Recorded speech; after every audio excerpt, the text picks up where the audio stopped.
Mi nombre es Daniel Ernesto Mora, soy estudiante de licenciatura en Filosofía de la UNAD y este video lo hago con el fin de sustentar la fase 3 del curso de Didáctica de la Filosofía, en el cual los integrantes del grupo debíamos escoger un problema filosófico-pedagógico de los que se habían planteado en la fase anterior y sustentarlo. El problema escogido fue el de la compañera Jessica Moreno, en el cual se pregunta cómo influye la desmotivación en el rendimiento académico de los estudiantes de educación primaria y educación secundaria. Bueno, para empezar se debe decir que la motivación no tiene solamente agentes en la escuela o en la familia, sino que también hay agentes externos que pueden generar en el estudiante una falta de interés por estudiar, no por el hecho de asistir a la escuela, sino por la situación misma de crear un conocimiento. ¿Por qué razón? Las situaciones de desempleo, las situaciones de drogadicción, las situaciones externas de la sociedad misma del estudiante hace que no se motive dentro de la escuela. Y lastimosamente el docente, no en su mayoría todos, pero sí algunos, no buscan estrategias nuevas que motiven al estudiante a que aprenda dentro del aula, a que se comprometa a realizar, digamos, las actividades de aprendizaje y genere una mayor efectividad, que el aprendizaje sea significativo, en otras palabras. Entonces, la motivación está intrínseca dentro de las actividades escolares. Esta razón hace que el rendimiento académico baje. El problema, si bien radica en muchos factores, como ya lo he dicho, la solución puede estar en algo muy sencillo, y es la metodología que utiliza el docente dentro del aula. Podríamos decir que el Ministerio de Educación lanzara nuevas propuestas pedagógicas, o que incluso los programas fueran más plausibles para generar una motivación al estudiante, pero la verdad es que el problema radica dentro del aula misma. ¿Por qué razón? El Ministerio de Educación sí ha lanzado programas donde se incentive la motivación tanto del docente como del estudiante. El problema es que no se hace práctica la teoría dentro del aula de clase. Buscando dentro de los programas del Ministerio de Educación Nacional encuentro, por ejemplo, el programa PTA, Todos Aprender. Es un programa que, si bien está dirigido solamente a matemáticas y lengua castellana, tiene muy buenas actividades que pueden incentivar al estudiante a que se motive aún más. ¿Por qué razón lo digo? Sobre todo en el área de matemáticas hay una propuesta donde se propone un aprendizaje por etapas.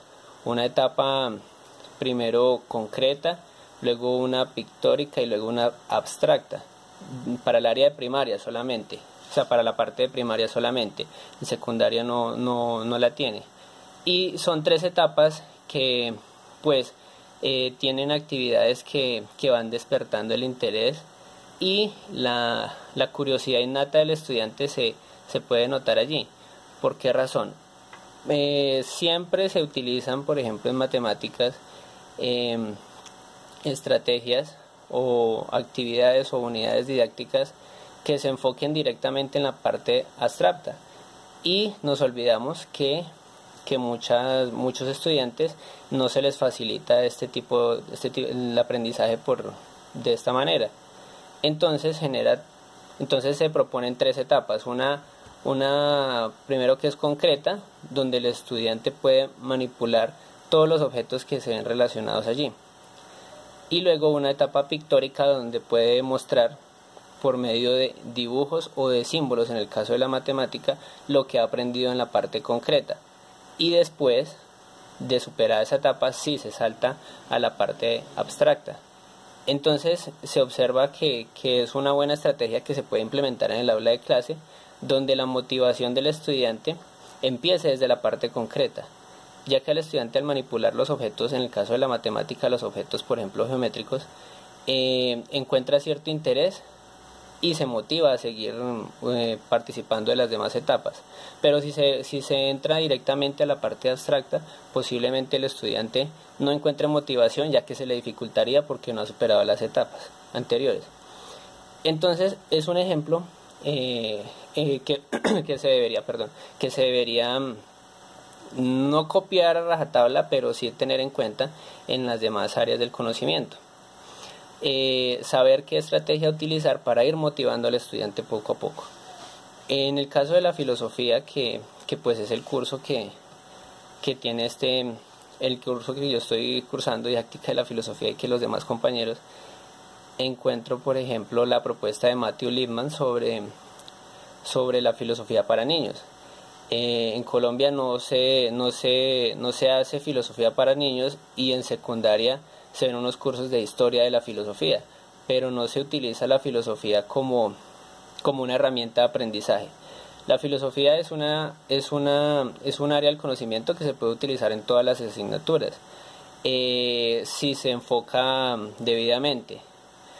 Partiendo de que el estudiante o de que el niño tiene una habilidad innata por el conocimiento, o una motivación que hay que saber dirigir para por medio de la observación buscar los conocimientos, innovar los conocimientos o aprenderlos, la filosofía para niños podría ser una buena estrategia de motivación dentro de las demás áreas.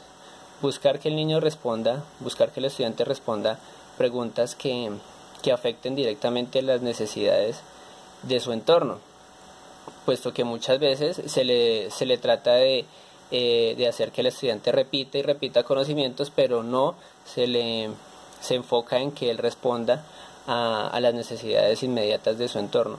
Entonces buscar ese tipo de estrategias donde el estudiante se sienta motivado a integrarse a un trabajo comunitario, por ejemplo, o social dentro del mismo salón, sería algo bueno a tener en cuenta.